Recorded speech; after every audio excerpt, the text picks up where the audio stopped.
this later on, you can go ahead and shut off your video if you prefer. All right, let's go to the next slide, Michelle.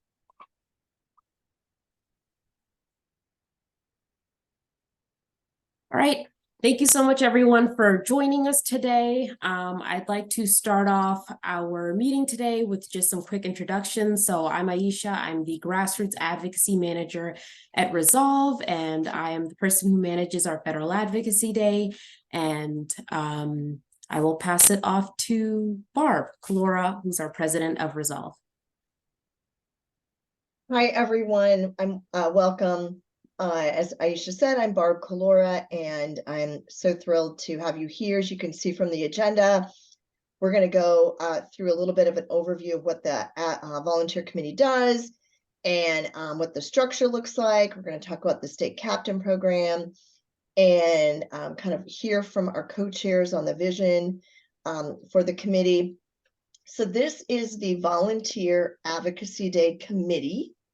And the Volunteer Advocacy Day Committee is a really important part of our Federal Advocacy Day. This has grown over many years, and we now have an incredibly robust volunteer committee. And I know we're going to go through a little bit this, but I just want to reiterate that while, you know, Aisha and Michelle and the folks at ASRM, we could probably pull off somewhat of an advocacy day. The real beauty of having this Advocacy Day Volunteer Committee is that we actually have a far better reach, we have a far better experience, and we have a far better outcome for our advocacy efforts. So I just want to thank you for your interest. I would just caution you to think really carefully about your own priorities, your own schedule, what else you have going on in your life before you commit. We want you, we need you, and we hope that you decide to apply to be a part of this volunteer committee. But at the same time, we know your time is valuable. We know that everybody has a lot going on. So think long and hard. And if at the end of that process you say, you know what, I really want to do this, we are so thrilled to have you. I don't know if she is on. She is. I want to introduce the person who I work with day in and day out on federal advocacy policy areas, and that is Sarah Bogdan. She is with the American Society for Reproductive Medicine. She works out of their Washington, D.C. Office. And as I said, she is my person that I work with most closely on federal advocacy issues. She and I will be collaborating with the committee and with her colleagues on the issues that we're going to be talking about on Advocacy Day. We don't yet know them. We have so many bills right now that have been introduced and still more to come. So we will make sure that that we determine that quickly. But Sarah, I know you're on the call, and I would love if you would say hello and introduce yourself, and then I'm going to turn it back over to Aisha. Great. Thanks, Barb. Yes, I'm Sarah Bogdan. I'm the Director of Government Affairs for the American Society for Reproductive Medicine. I love Advocacy Day. This is my jam. I'm so excited. We're like restarting the game again for next year. And yes, Barb and I talk so often, and it's great. And Barb's really like my #1 partner on the Hill as well. So I'm so glad that you're all here. I'm so glad this is getting started, and I'll send it back to Aisha. Great. Thank you, Barb. Thank you, Sarah. And I would like to pass it off to our other colleague, Michelle Chavez. You might be getting a lot of emails from her. She's very important aspect of Federal Advocacy Day. Michelle? Hi, everyone. I'm Michelle. I'm the Advocacy Coordinator at Resolve, and I work alongside Aisha and Barb. And I'm excited for this year's Advocacy Day. Great. Thank you. All right. Let's go to the next one.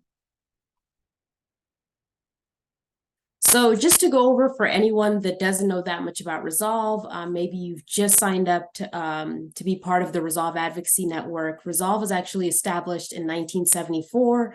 It's there to ensure that a lot of that anyone who's facing challenges in their family building journey can reach some sort of resolution through empowerment, with community, with knowledge, with awareness, just being united in advocacy, being inspired to act. And we exist to provide a lot of different things: access to care, which is what Michelle and I mostly focus on, which is our state advocacy days, our federal advocacy day. We also have advocacy for coverage. So that's under our coverage for coverage at work program, where if anyone wants to advocate to their employer for fertility coverage, we have toolkits. We have a point person that can help them through this entire journey. We also have access to support and community. We have over 140 peer-led support groups. We have a lot of education, awareness for all family building options. If you've never gone on our website and just clicked on anything, I would suggest definitely do that. There's a breadth of information there on just so many different things. So anyways, this is the welcome from Resolve. Thank you. So Federal Advocacy Day this year will be virtual again. It will be on May 14th, 2024. So save the date.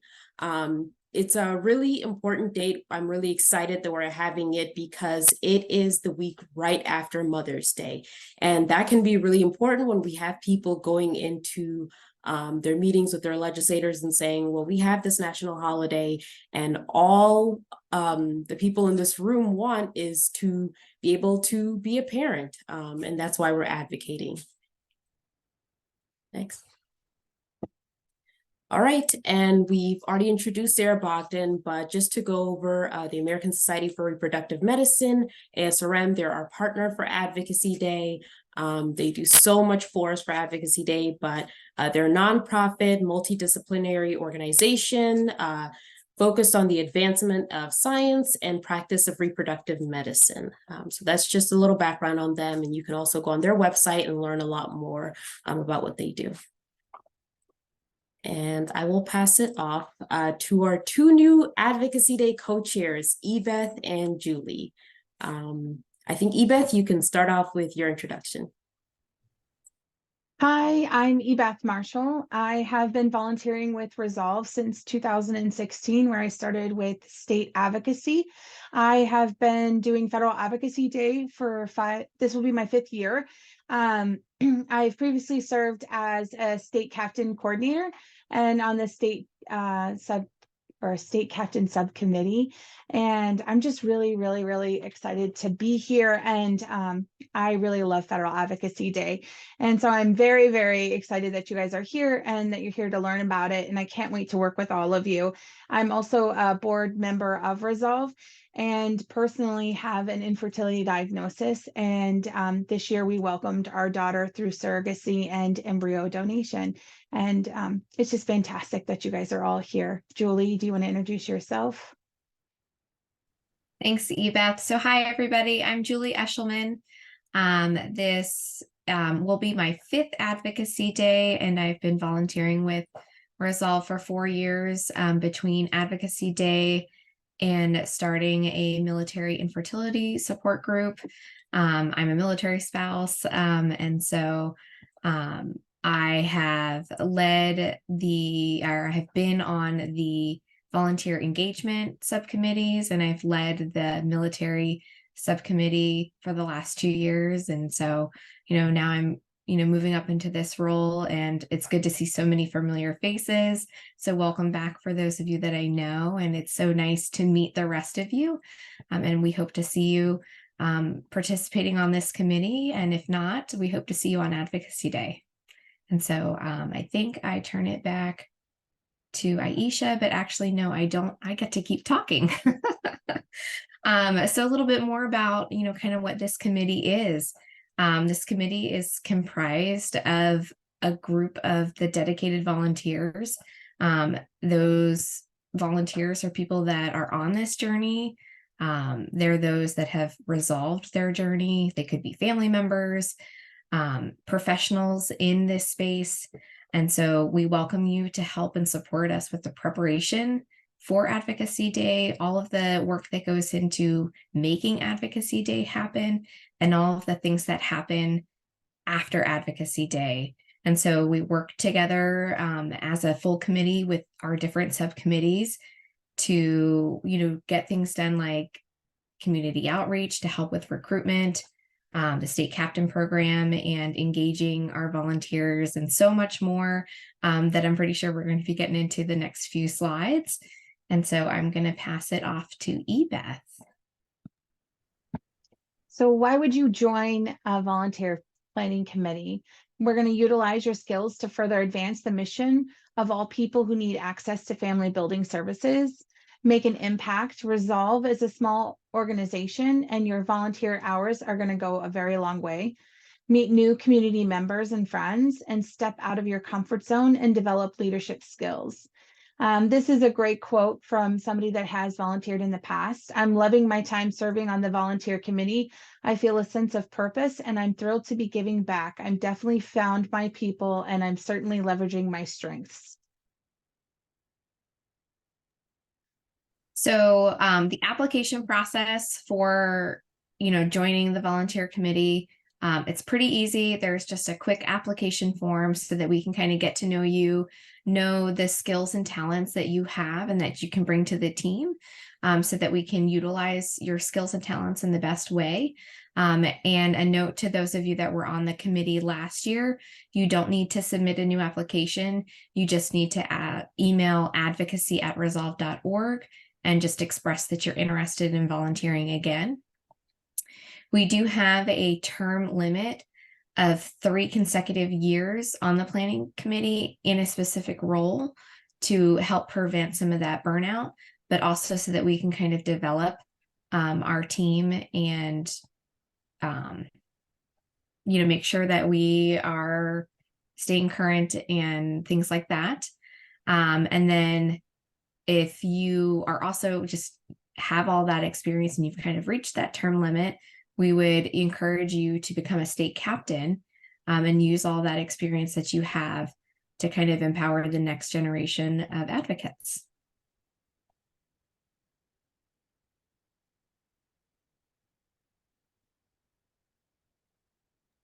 Ebeth, I'm passing it off to you.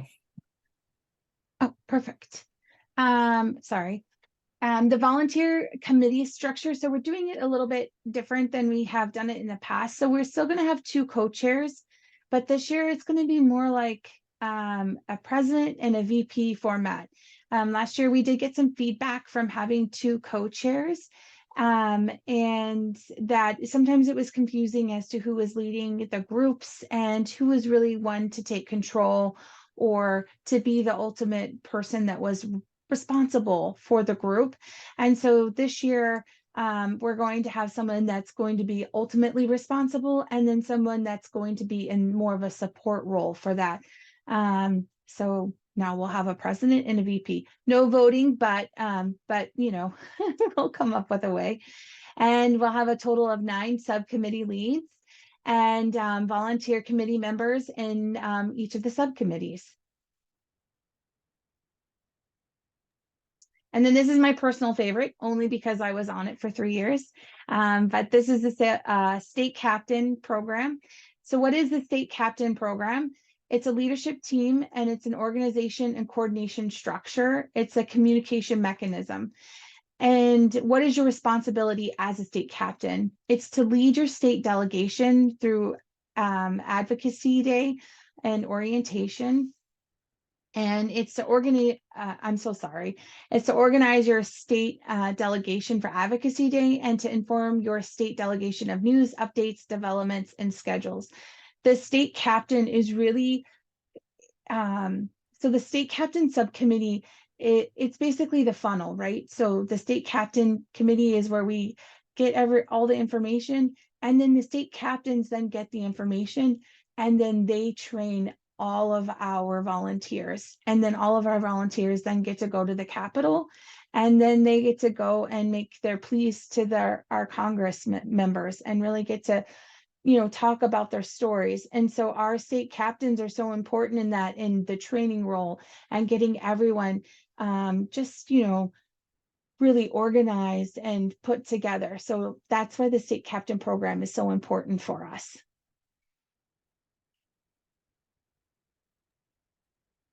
All right. And so we're going to kind of take a few minutes to kind of go over the different subcommittees that we have within the larger volunteer committee. And so as Ebeth kind of explained what the state captain program looks like, we have our state captain coordinators that work to help support that state captain program and those state captains for Advocacy Day and help them prepare their delegations. The next subcommittee we have is the attendee engagement subcommittee, and they kind of help get everybody excited about Advocacy Day, kind of bringing them together so that they can kind of meet their fellow advocates and really feel connected as a group of volunteers heading into this Advocacy Day. Our follow-through subcommittee does exactly that. They help with the follow through after Advocacy Day and ensuring that we're following up with our representatives and senators that we're speaking to and their staffers. Our letters and volunteer retention subcommittee, they help with our letter campaign for Advocacy Day and for helping to ensure that we are getting all of our advocates from last year back. And ensuring that we're taking care of those volunteers. Our community outreach ambassadors, they are helping to kind of get the word out there about Advocacy Day. They're working with different influencers and organizations to use and utilize their networks to help with recruitment. The scorecard subcommittee is they build this beautiful spreadsheet that has so much information that will help all of our advocates on Advocacy Day with information about their representatives and senators and kind of their voting histories and all that really cool fancy stuff that my free spirit brain cannot handle. And so our next subcommittee is our underrepresented states. So they really work to help with recruitment for advocates and influencers, maybe in those underrepresented states, which if I'm really reaching deep in my brain, places like Wyoming, Nevada, Alaska, some of those smaller, less populated states. And then the military recruitment subcommittee, which is kind of my favorite as a military spouse, is working to really engage the military and veteran community to get involved in advocating and helping to provide just information to help other advocates.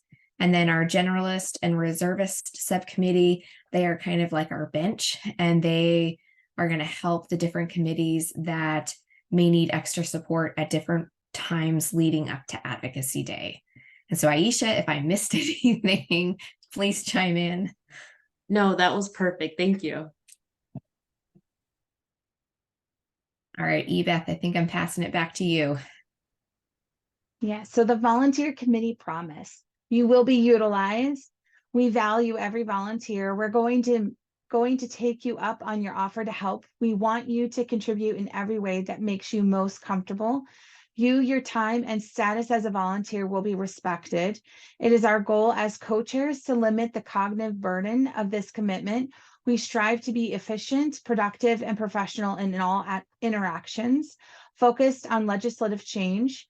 Our goal is to enact legislative change and bring awareness, and our efforts will not to be a step in our efforts, we will not be a step towards making a legislative impact. Then we will ask if it needs to be done and refocus our efforts. Your family, family building, mental health are a priority. We get it. Just let us know. The team will step in the same way you are raising your hand to support the committee. We will support each other if conflicts arise. Yes, and I really, really want to emphasize that last promise that your mental health and your health in general is a priority. There's always a lot of things going on, especially as a family building community, and that's the whole purpose of it being a volunteer committee and the whole purpose of it being a subcommittee with multiple people there. The whole purpose of us having a president and a vice president, it's just so that when those things arise, you're able to step back and focus on yourself and step back in when you are prepared and ready to do so.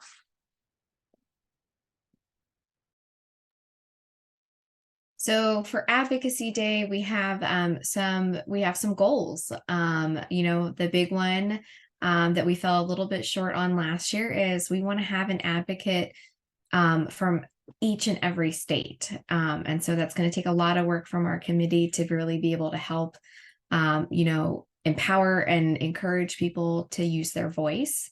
Our second goal is we want to increase our reach through advocate representation in the number of legislative districts that we have for those House meetings. So, we need more advocates from more parts of all of our state, of all of the 50 states. And so that's another really big and important goal. And we want to also increase the number of professionals who are attending Advocacy Day. So, what we mean by professionals, the doctors and lawyers and, people that are not necessarily patients. They can be, but that are in this professional space to use their voice as well and help connect us with other professional groups that are working in this space. Yes, it's always really helpful when we're in those meetings. Like Julie said, when we have both the patient advocate voice and the professional as well to say, this is what I'm experiencing as a patient, but to also have the professional say, no, as a professional, we actually really do want people to get coverage for this. And then moving on, we really want increased bipartisan support. No, go before that, Michelle.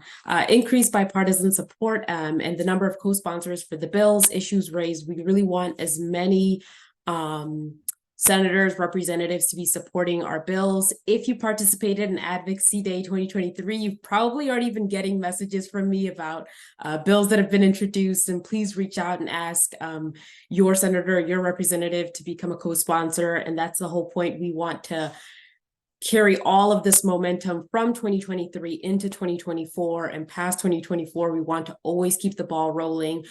Even if a bill doesn't pass, it's always good if we have a lot of support from different members of Congress, because then when it's reintroduced, we have even more to build on and hopefully get it passed actually. We also want to provide an inspiring experience for all attendees and harness the increased number of advocates. This is really important for example, for the attendee engagement subcommittee that Julie spoke about a couple minutes ago. Part of what they'll do is have a happy hour event. We'll do a post-advocacy day event as well. And it's always been so fun to actually be part of those, because people then sometimes, we're not just playing the games. Sometimes people share their stories when we're in our little breakout rooms, and people make connections that way. And I was even in a room last year where someone said, we didn't have any advocates from this state. And someone said, oh, I actually know people from there. I can try to get them for next year. So it's just a great opportunity to meet people in the community, to create a bond, and to honestly not feel as if you're alone in this journey, and to feel inspired. And sometimes people are first-time advocates, and that, gives them an opportunity to just meet other people as well. So the volunteer committee is such an important aspect of all of that. If you're part of the volunteer committee, you get that community as well, but you're also bringing that to over 400 other people. Every single task and every single thing you do just makes Advocacy Day just run so smoothly. It makes it such a positive experience for people. And so we definitely want to keep that going. We want to increase the numbers of advocates. And lastly, focusing on Advocacy Day as the beginning, and then the follow-through committee, as Julie talked about, is so important. After Advocacy Day, we want to stay connected with our congressmen. We want them to get an email from us, a phone call, and they say, oh yeah, I do remember you. And we say, well, remember, we talked about these bills. You wanted this information. Here's all of this. We want them to know that the family building community is very informed. And there's a lot of us, and we really need these bills to pass. So it's a very, very important aspect of it as well. Next, Michelle. All right, so this is actually the end of our webinar. If I'll open up to questions in a little bit, but just so you know, the applications, they're not open right now. We just had a little glitch, so we'll open it bright and early tomorrow morning. We're going to give people 3 weeks to fill it out. Again, as we said before, if you already served on the subcommittee in 2023, you can email advocacy at Resolve, or you can email me personally. More than likely, you've gotten something from me. You can just let me know I'm still interested in being part of this subcommittee, and we can just fill you right in. And we just love to get as many people as possible, even if it's your first time, if you haven't maybe participate in Advocacy Day, you're a little nervous about it, please send me a personal email. We can jump on a call, we can go over it, but it's a very, very enriching experience. And I just know you'll love it if you join. So now we will open it up to questions, actually. Actually, I'm seeing some in the chat, so I'll read them off. Ebeth, Julie, Barb, if you want to jump in and answer them. So one of the first ones is, as a professional physician, what is most appropriate for me to volunteer for?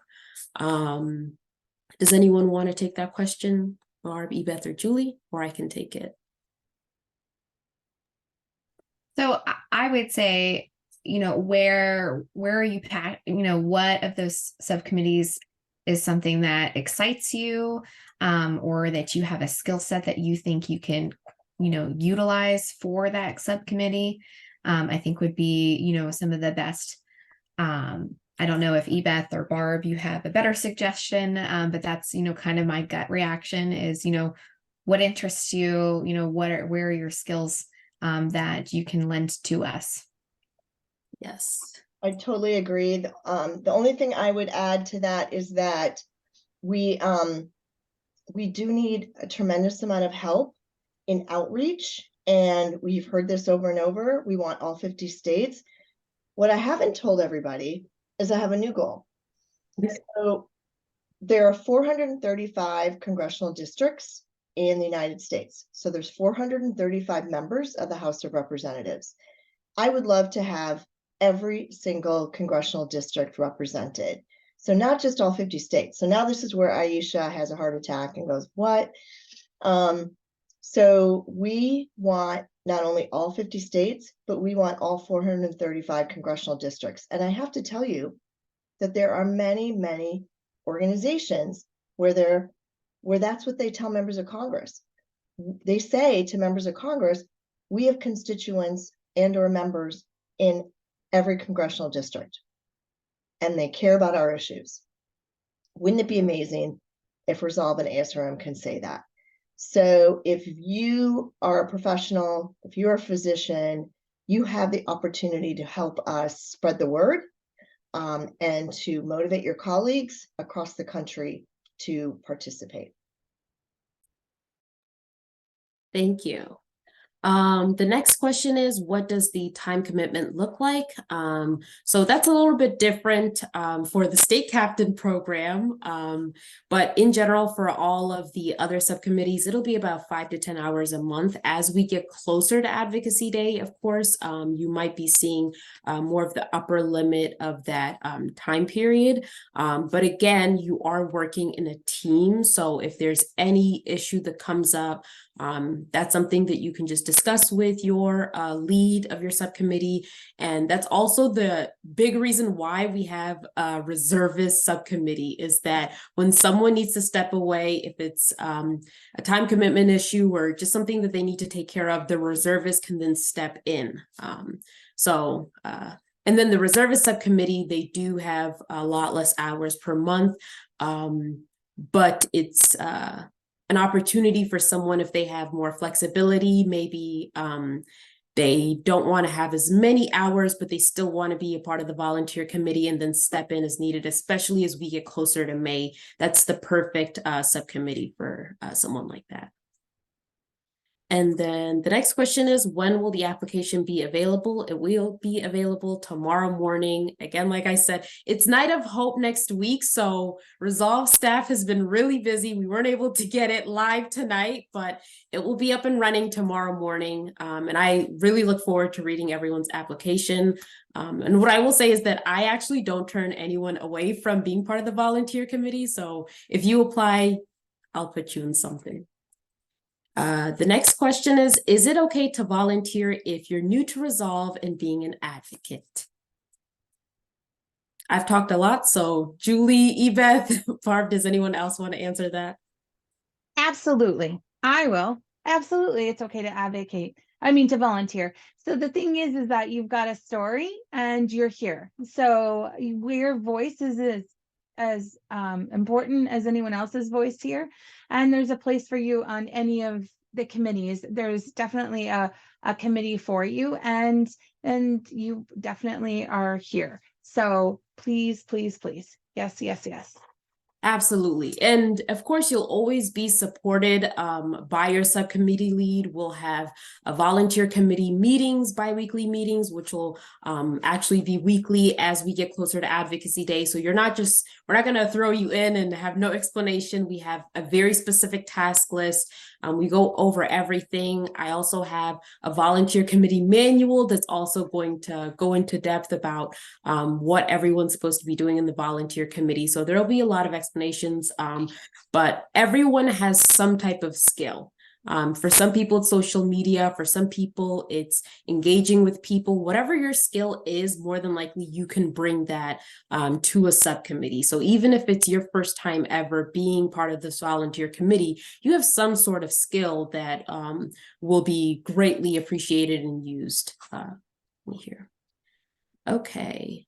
And the next question is, do we email everyone who participated last year to bring them back? I would love it if everyone wanted to come back. But no, I'll let, if you're interested and you volunteered last year, just let me know if you'd like to join the volunteer committee. Again, you don't have to submit the application all over again. Can I just say something to that too, Aisha?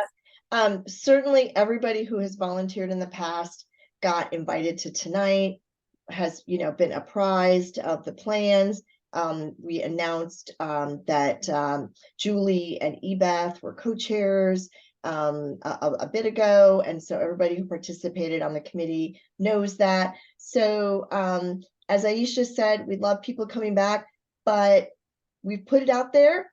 And the onus is on those folks, as Aisha said, to let us know their plans, because everyone's lives take different turns. So we ask that you just let us know if you're interested, and that way the onus is on those folks telling us, but we've certainly made sure everyone knows what's going on. Absolutely. All right, any other questions?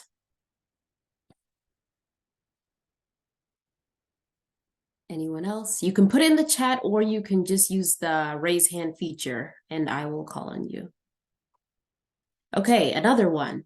Is there a written description of the volunteer committee somewhere, or will this recording be shared so we can re-listen to the descriptions? Absolutely, Michelle is currently responding, which is why I said in the beginning, if you want to shut off your video, that's perfectly fine. After this meeting, tomorrow morning. I keep forgetting. I always like to do it right after.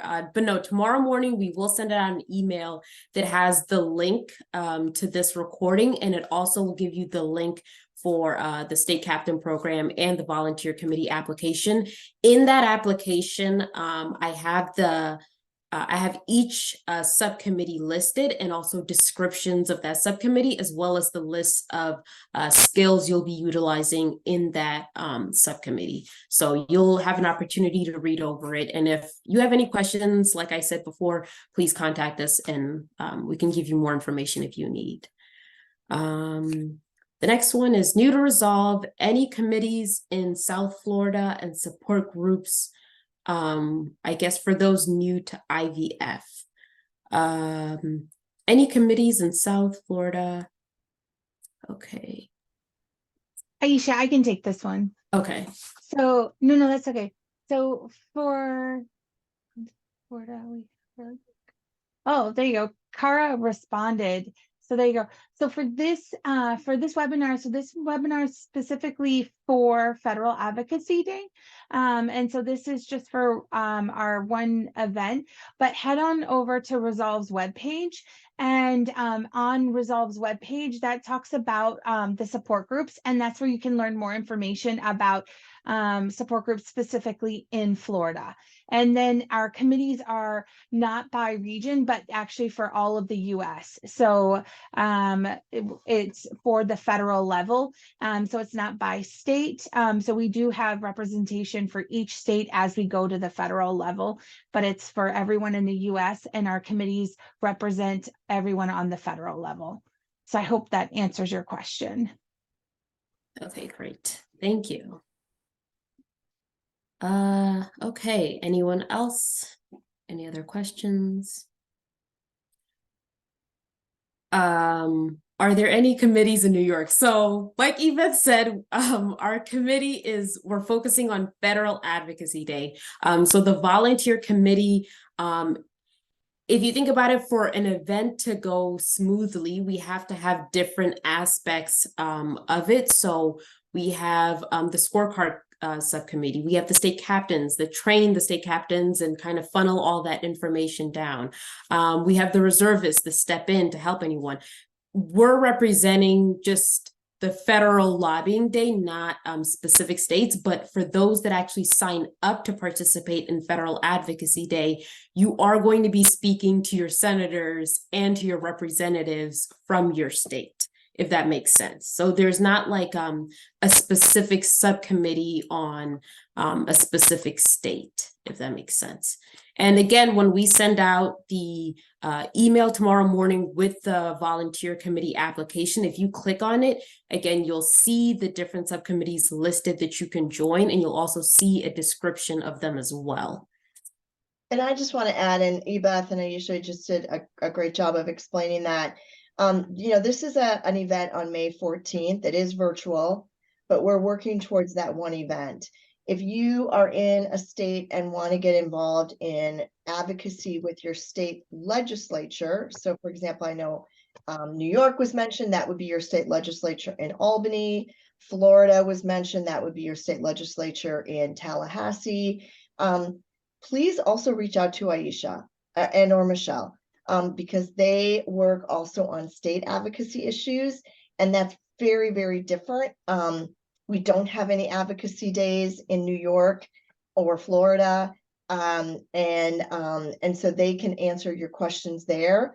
Remember, though, as Aisha just said, every single person who participates in Advocacy Day, which is May 14th, 2024, they're going to be grouped with the people from their state. So you're going to get a chance to meet all the other advocates from your state and have that state captain for your state. But you're going to be talking to the folks that are sitting here in Washington, D.C. So I hope that helps.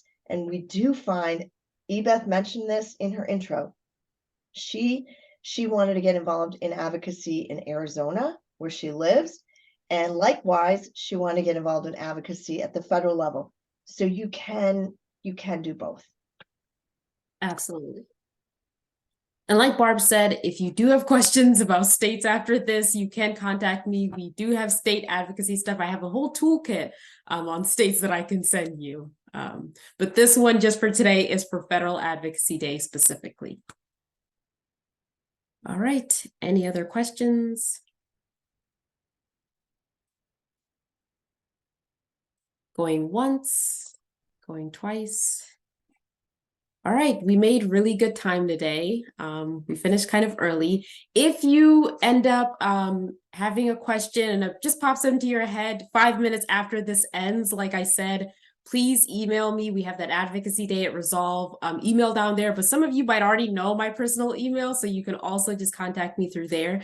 And I will always be available to explain things to you. If you're working on the application and you just have a question, please feel free to ask anything. I want you to feel excited, even if you're brand new. Maybe you've never volunteered before. Maybe you've never been on a subcommittee before. This is your first time. This is your first experience. Maybe this is the first time you found a family building community. I want you to know that you absolutely have some sort of skill that is specifically unique and will just be so helpful and appreciated in the volunteer committee and just in general joining Advocacy Day and advocating with everyone else. So please apply for the volunteer committee group. It's amazing, and Advocacy Day 2024 is going to be really, really great. So thank you so much, everyone. I'm seeing all the comments. Thank you. And again, tomorrow morning, you will get this recording, you'll get an email, and you'll also get the applications. Thank you. I look forward